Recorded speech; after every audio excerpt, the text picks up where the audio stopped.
So let's what do we start. got? So this is the kitchen. So this is your 2-burner propane stove, and it has a sink here.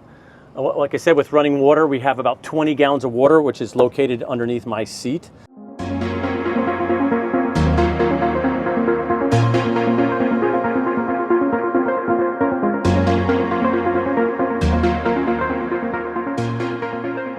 So we are going to get a tour of the CyberPhoenix. This is literally a Cybertruck fifth. It feels like a fifth wheel, but it's a camper literally built on top of the Cybertruck. So we're gonna do a full tour. We're gonna talk to Eddie about the CyberPhoenix and check this out. But let me know what you think. This is pretty cool. So we just saw the CyberPhoenix from the outside, and I remember being on X and I saw Eddie, like I saw the whole rig, and I was like, dude, that's just insane, because you know there's been a couple of other versions of this out there, or even prototypes, but seeing this actually being made and on the road. So so Eddie, tell us a little bit about CyberPhoenix. How did you even get involved in getting something like this built? And what type of things are in this car? All right. Well, I am a retired firefighter, and so my hobby of nowadays, my wife and I were always into nature. We camped in Iceland and Ireland, all over the U.S. with our kids when they were younger. So we're always into campers. But once the Cybertruck, 5 years ago, pre-COVID, when it was coming out, I knew this is what I wanted to do. And so we've been waiting ever since. And I partnered with a company in Denver, and they had a skill set that I didn't have, which is building these one-off campers for the last 30, 40 years. But these guys didn't know much about electric vehicles or Cybertrucks. And so we collaborated together. And so here you are. This is the CyberPhoenix. Obviously it's a pop-up. Since you can see it's popped up right now, it lowers when you're driving down the road. And the key to that is we are seeing range basically similar to what the truck would have even without anything on it, which is even surprising to us. Yeah. So we just drive it like, we'll go to a station and charge to 80% like you would any other regular Tesla. We're not worrying about getting from point A to point B.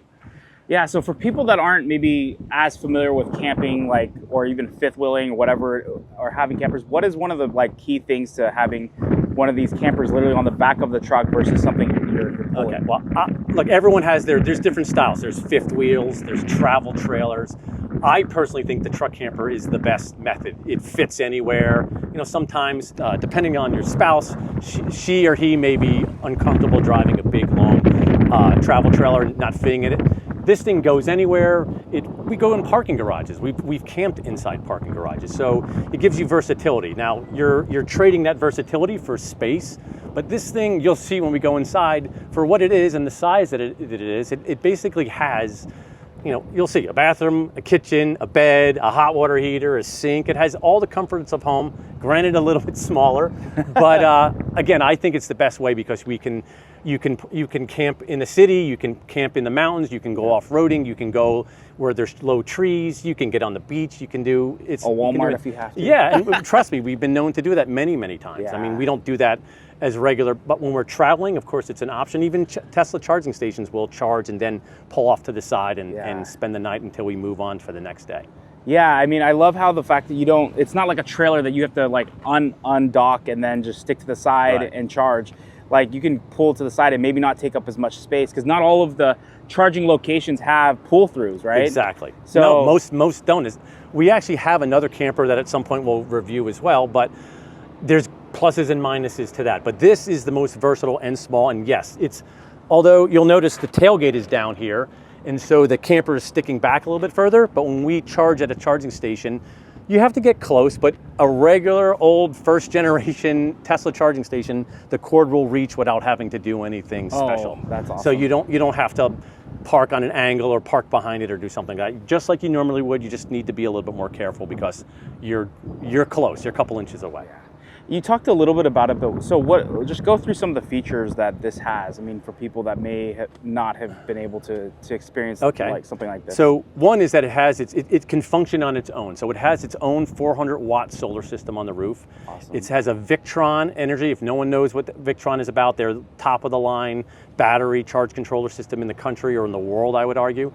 So it has 400 amp hours of batteries. It has a 12-volt power system that does 3,000 watts of AC power. So we can actually, with truck campers, one thing I forgot to mention is you'll see these little lines, these little screws right here, and also here.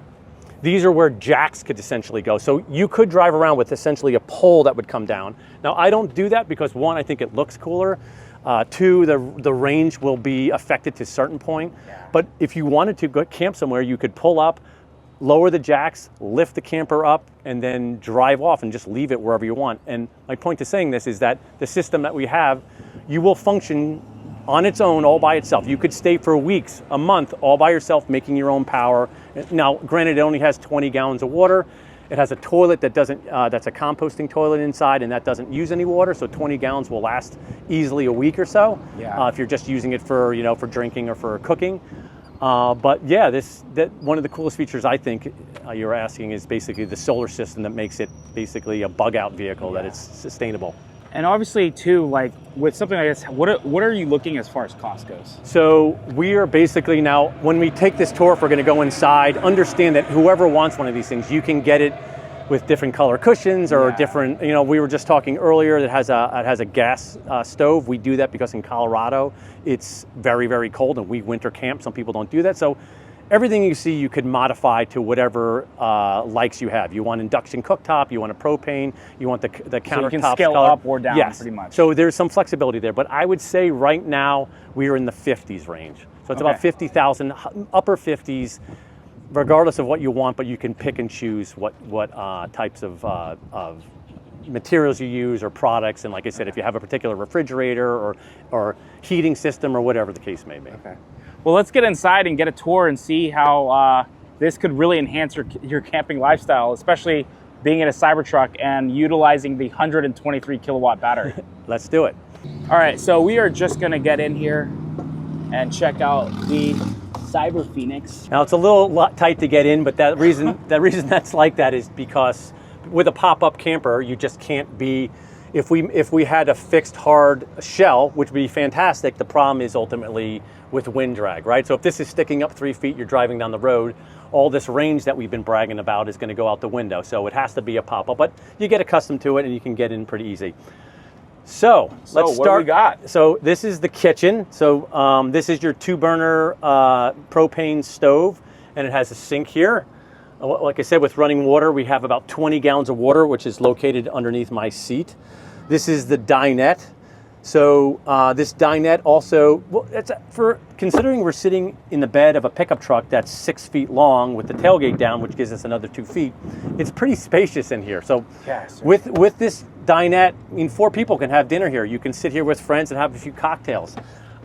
This is the bed. My wife and I will sleep here. It's slightly smaller than a queen size bed, but it is what it is for the size of the size of the Cybertruck. Also, I'll lift this up here.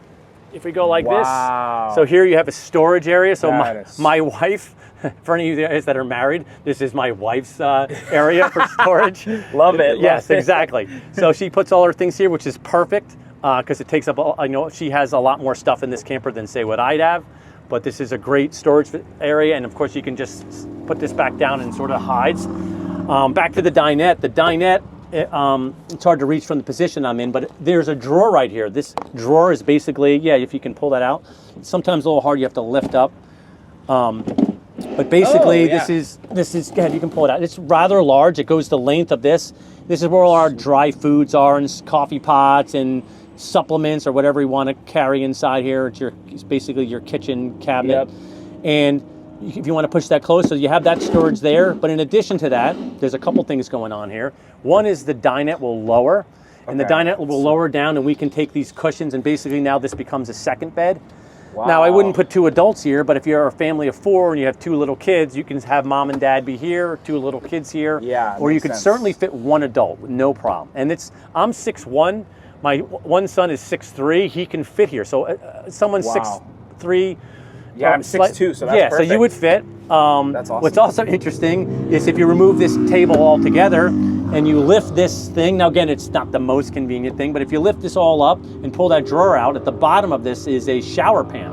And so there's a shower, there's running water that comes to this point here, that if we had lifted this back up again, you'd see where it is. But essentially the shower head comes up here. You have these little hooks around and you put the curtain here. And so if you're out in the middle of nowhere and you get really, really muddy and you want to break this thing down into a shower, you can do so. Wow, that's awesome. We also have an external shower, which is probably the more likely go-to. You know, if it was 10 degrees outside, we would mess around with this. But if you want to throw some shorts on and go outside, or if you're in the middle of nowhere and feel brave, you can go outside and use the outside shower. What else? This compartment right here is a hot water heater, and you'll see in all these compartments we'll have extra stuff. My wife has, you know, garbage bags or kitchen things or Ziplocs and so on and so forth. This is the button for the hot water heater. One interesting feature while we're looking here, this is the, this says Cybertruck power, and the reason that is this outlet actually goes, I'll show you down here. It's hard to see the cable, but the cable goes this way and goes basically, this is an opening. Can you see in there? Yeah. Okay, so there's the outlet. Oh, look at that. So your NEMA 1450 is below, but we have this plugged into the 20 amp outlet. Yep. So we've basically extended this outlet here. So that's super cool. For instance, when we've been camping in Colorado in Rocky Mountain National Park when it's 10 degrees outside. Now we have the option to use the propane heater, which is there with the propane tank.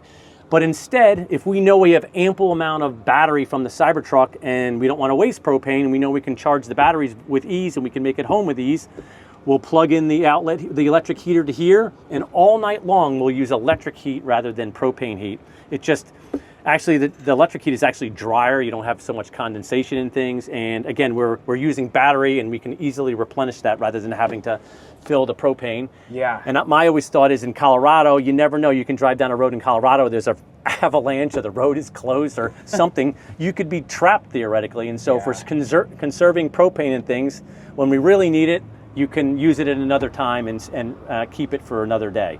Yeah, that's awesome. There is we actually have, normally we've been traveling for so long, we've been traveling for over 30 days. So that's crazy. One of the refrigerators we have outside, you see out sitting on the ground, it's actually still plugged into the DC outlet here. But this is our regular day-to-day freezer. It's an IceCo APL 35. It has both refrigerator and freezer, or you can basically do whatever you want. Make it all freezer, make it all refrigerator, or split.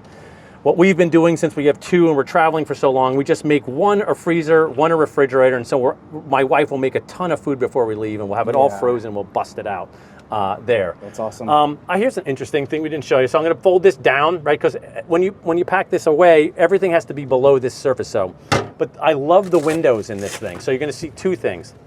So of course this is a screen. And so if it's nice and warm, we were at Island Beach State Park in New Jersey just a week ago, surf fishing, camped out on the beach. It was amazing. It was nice and cool, the air coming in. But if we're out in Colorado and it's cold, but you still want some light and you still want to see, this is your winter window. And so it's plastic and no air can come through, and it gives you some amount of warmth. These are all insulated, by the way. So the pop-up is insulated. It does a pretty good job. I've been in here literally in shorts and a t-shirt in 10-degree weather with the heater going. If you want some privacy completely and you want to sleep late, you can dark this whole place out and sleep till 11 o'clock at night, or excuse me, 11 o'clock in the morning. Or if you just want privacy because you're changing or what have you. So it's a pretty cool window, and they exist on all four sides, two on each side, one in the front and back. And so when you're by yourself in the middle of nowhere, when it's really breezy and beautiful, you can just open everything up. You can watch the nature from your bedroom window. One thing I forgot to mention, this is our battery system. So this control panel, okay, you'll see there we're at 87% battery. So that's great. We've been running the whole time. We were in 7 days of cloud cover, and the batteries didn't get below 50%. And that's running 2 refrigerators, running the AC, running our exhaust fan, running anything that we want. But that's basically how we control it. It also tells us our water. I'll swipe it back over. You can take another peek. This is basically our tank levels. So this system has both a propane sensor system that is exact what the propane levels are, and also for the water. And so you set these up, you can set it to send you an email, you can set it up to just set the alarm off, but if the water tank pressure, propane tank, or the water levels get within a certain percentage, it sends the alarm off and you know you're not going to run out.